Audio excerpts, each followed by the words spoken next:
ఎవరెవరైతే ఆనాడు మనం ప్రతిపక్షంలో ఉన్నప్పుడు కష్టపడ్డప్పుడు కష్టాలలో మనతో ఉన్నారో మన ఎంబడి నిలబడి పార్టీ కార్యకర్తల కోసం కొట్లాడినో వీలైనంత మేరకు పార్టీ వాళ్ళందరికీ కూడా అవకాశాలు ఇచ్చుకుంటూ వచ్చింది.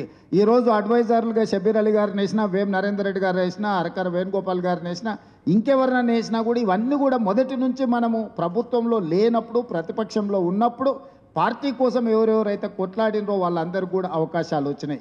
ఇంకా రావాల్సిన వాళ్ళు ఉన్నారు. వాళ్ళందరికీ ఇచ్చే బాధ్యత పార్టీ తీసుకుంటుంది. వచ్చినోళ్ళేమో వచ్చింది కదా మేము పని చేయాల్సిన పని లేదనుకుంటారు, రానోళ్ళేమో మాకు ఎట్లాగీ ఇవ్వలేదు కదా ఇంకా మేమెందుకు పని చేస్తామంటారు. ఈ రెండింటి మధ్యలో ఎక్కడో గ్యాప్ ఉంది. గ్యాప్ను సరిదిద్దుకోవాల్సిన అవసరం ఉంది. ఇక నాలుగో సమస్య, పెద్దలు ఒక మాట చెప్పారు, మంచిని మైకులో చెప్పాలి, చెడుని చెవులో చెప్పాలని. మనోళ్ళు చెడు మైకులో చెప్తారు, మంచం వచ్చి చెవులో చెప్తారు. నువ్వు బాగా చేస్తున్నావు, ప్రభుత్వ సంక్షేమ పథకాలు భలే ఉన్నాయని చెప్పి తలుపు మూసి నాకు చెప్తారు. బయట మైకులో మాత్రం ఎట్లా చెప్పాలనో అట్లా చెప్తారు. ఇది పార్టీకి ఏమాత్రం కూడా లాభాన్ని తెచ్చిపెట్టదు. పార్టీకి తీవ్రమైన, ప్రభుత్వానికి తీవ్రమైన నష్టాన్ని తెచ్చిపెడుతుంది. దయచేసి సమావేశంలో ఉన్న పెద్దలందరికీ నా సూచన ఒకటే, పెద్దలు ఊరికేనే చెప్పలేదు మంచిని మైకులో చెప్పుర్రి, చెడుని చెవులో చెప్పుర్రు అని. నా సూచన కూడా, నా విజ్ఞప్తి కూడా ఒకటే, మంచిని మైక్లో చెప్పండి, చెడుని చెవులో చెప్పండి. ఆ చెడుని ఎట్లా సరిదిద్దుకోవాలనో మనం ప్రయత్నం చేద్దాం. పెద్దలందరూ కూడా నా విజ్ఞప్తి ఒకటే, నేను ఎవరిని వేరే రకంగా ఉద్దేశంతో చెప్పడం లేదు. ఇది మన అందరం కూడా ఒక అవగాహనతోని ముందుకు వెళ్ళాల్సిన సందర్భం. అదేవిధంగా ఇంకా కార్యక్రమాలు, వెల్ఫేరు 6 గ్యారెంటీలకు సంబంధించిన దాంట్లో ఆర్టీసీ బస్సు దాదాపుగా 150 కోట్ల మంది మహిళలు ఈరోజు ఆర్టీసీ బస్సులో ఉచిత ప్రయాణాన్ని వాళ్లకు అందుబాటులోకి తీసుకొచ్చిన దాదాపుగా 4200 కోట్ల రూపాయలు ఈరోజు రాష్ట్ర ప్రభుత్వం ఆడబిడ్డలకు ఉచితంగా బస్సులో ప్రయాణం చేయడానికి ఈరోజు మనం చెల్లించడం దేశంలోనే హయ్యెస్ట్. ఈరోజు అదేవిధంగా 50 లక్షల కుటుంబాలకు 200 యూనిట్లు ఉచితంగా ఈరోజు ప్రతి నెల కరెంట్ ఇస్తున్నాం. అదేవిధంగా ఈరోజు 50 లక్షల కుటుంబాలకు దాదాపుగా మనము ఈరోజు 500 రూపాయలకు సిలిండర్ ఇస్తున్నాం. అదేవిధంగా 22,50,000 మంది రైతులకు 25,50,000 మంది రైతులకు 21,000 కోట్ల రూపాయల రైతు రుణమాఫీ చేసినాం. ఇవాళ నువ్వు 1,56,00,000 మెట్రిక్ టన్నుల వడ్లు పండిస్తే సన్న వడ్లకు మొత్తానికి 500 రూపాయల బోనస్ ఇచ్చినాం. 10 లక్షల రూపాయల రాజీవ్ ఆరోగ్యశ్రీని ఈరోజు మనం అమలు చేస్తున్నాం. ఇవాళ 4.5 లక్షల ఇందిరమ్మ ఇండ్లు ప్రతి పేదవాడికి 5 లక్షల రూపాయలు ఇచ్చి ఉచితంగా ఇల్లు కట్టుకోవడానికి ఈరోజు మనం పథకాలు తీసుకొని వచ్చినాం. ఇట్లా ఒక్కొక్క పథకాన్ని ఇవాళ ఇందిరమ్మ ఆత్మీయ భరోసా మీద రైతు భరోసా 10,000 నుంచి 12,000 సంవత్సరానికి పెంచినాం. అదేవిధంగా భూమి లేని నిరుపేదలకు, ముఖ్యంగా భూమి లేని నిరుపేదలు ఎవరయ్యా, దళితులు, గిరిజనులే ఎక్కువ, ఆదివాసీలే ఎక్కువ. ఇవాళ వాళ్ళకు భూమి లేనందుకు వాళ్ళకు ప్రభుత్వం ఏమి ఇవ్వడం లేదని పాదయాత్ర సందర్భంగా మన దృష్టికి తెస్తే ప్రతి పేదవాడికి సంవత్సరానికి ప్రతి కుటుంబానికి 12,000 రూపాయలు ఇందిరమ్మ ఆత్మీయ భరోసాలో ఈరోజు ఆ కుటుంబాలకు ఒక భరోసా ఇచ్చే కార్యక్రమాలు తీసుకున్నాం. అదేవిధంగా ఈ దేశంలోనే నేను ఛాలెంజ్ చేస్తున్నా, మొదటి సంవత్సరంలో 55,163 ప్రభుత్వ ఉద్యోగాలు ఇచ్చిన ఏ రాష్ట్రం లేదు. స్వతంత్రం వచ్చినప్పటి నుంచి ఈ రోజు వరకు తెలంగాణ రాష్ట్రం అన్ని ప్రభుత్వ ఉద్యోగాలు ఇచ్చింది. మన సక్సెస్ స్టోరీస్ ఎన్నున్నాయనంటే మనం ఎంత చెప్పుకున్నా కూడా తరగనంత సక్సెస్ స్టోరీ ఉంది. నిన్న అక్కడ రేవంత్ రెడ్డి గారి నాయకత్వంలో గాంధీ భవన్లోనో ఎక్కడనో కాంగ్రెస్ వాళ్ళ మీటింగ్ జరిగింది. మరి మీరు టీవీలో పేపర్లో చూడొచ్చు. ఢిల్లీకి వెళ్ళి కొత్త ఇన్ఛార్జ్ గారు వచ్చిండ్రు, వారికి స్వాగతం పలుకుతూ కాంగ్రెస్ వాళ్ళు సమావేశం పెట్టిండ్రు.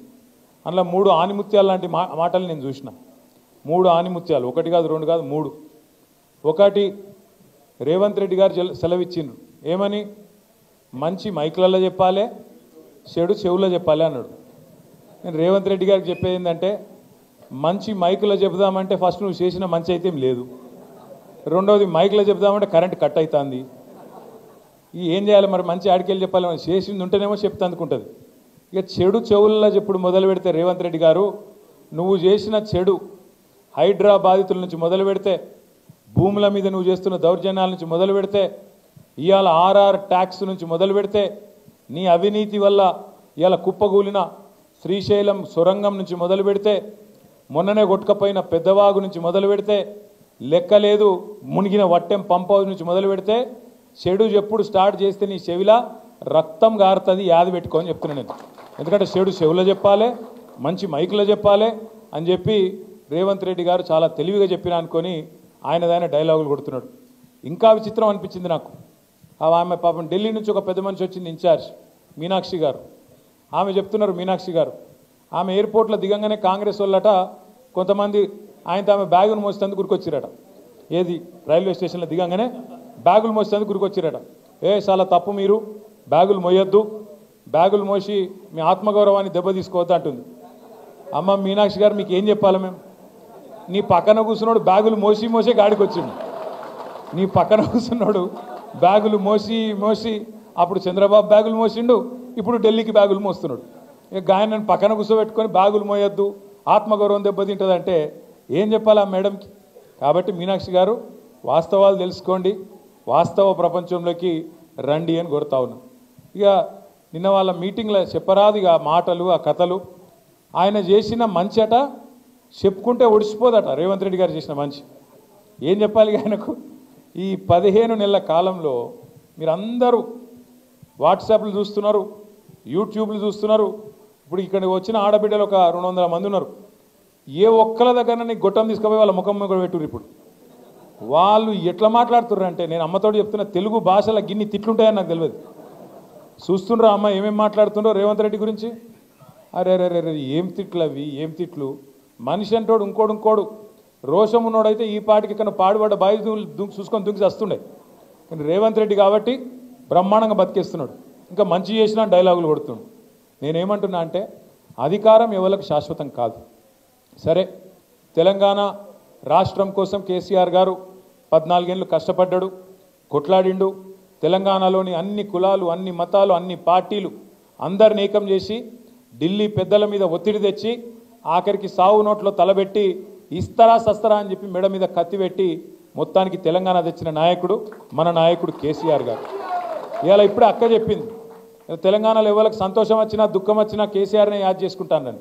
ఎందుకు యాద్ చేసుకుంటారంటే, మన ఇంట్లో పెద్ద మనిషి కాబట్టి, మన బాపు లాంటోడు కాబట్టే కేసీఆర్ని ఇవాళ సంతోషం వచ్చినా దుఃఖం వచ్చినా తెలంగాణ సమాజం యాద్ చేసుకుంటున్నది.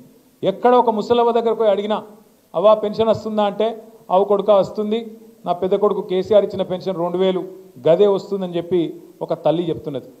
ఒక ఆడపిల్ల తల్లి దగ్గర పోయి, ఏమా నీ బిడ్డ పెళ్ళైందా అంటే, లగ్గం చేసిన కొడుక 1,00,000 రూపాయలు వచ్చింది కేసీఆర్ ఉన్నప్పుడు, కళ్యాణ లక్ష్మి ఇచ్చిండు, ఆ కాన్పుకు పోతే ఆఖరి కేసీఆర్ కిట్ ఇచ్చిండు అని చెప్పి ఆ తల్లి చెప్తున్నది. ఇట్లా ఏ ఒక్కరిని కదిపినా, రైతు దగ్గర ఏ రైతు దగ్గర కనబడి మీరు అన్న పడ్డాది రైతు బంధు అంటే, ఎక్కడిది వీడు పచ్చి జూటగాడు ఉన్నాడు, కేసీఆర్ ఉన్నప్పుడే బాగుండే, కేసీఆర్ ఉన్నప్పుడు బ్రహ్మాండంగా ఆడ నాట్లేసే టైంకు దన్న మంచిగా టింగు అనుకుంటా పైసలు పడుతుండే. ఇక ఈయన వచ్చినాక పైసలు లేవు, రైతు బంధు లేదు, ఏం లేదు అని చెప్పి రైతులు తిడతా ఉన్నారు. ఇక ముఖ్యమంత్రి గారికి టింగు అంటే పడది, ఆయనకు టింగు అంటే నచ్చదు. ఎందుకంటే కేసీఆర్ అదికి వస్తాడు, అందుకే కొత్తది కనిపెట్టిండు. ఏమంటాడు ఇప్పుడు ఆయన? టకీ అంటాడు.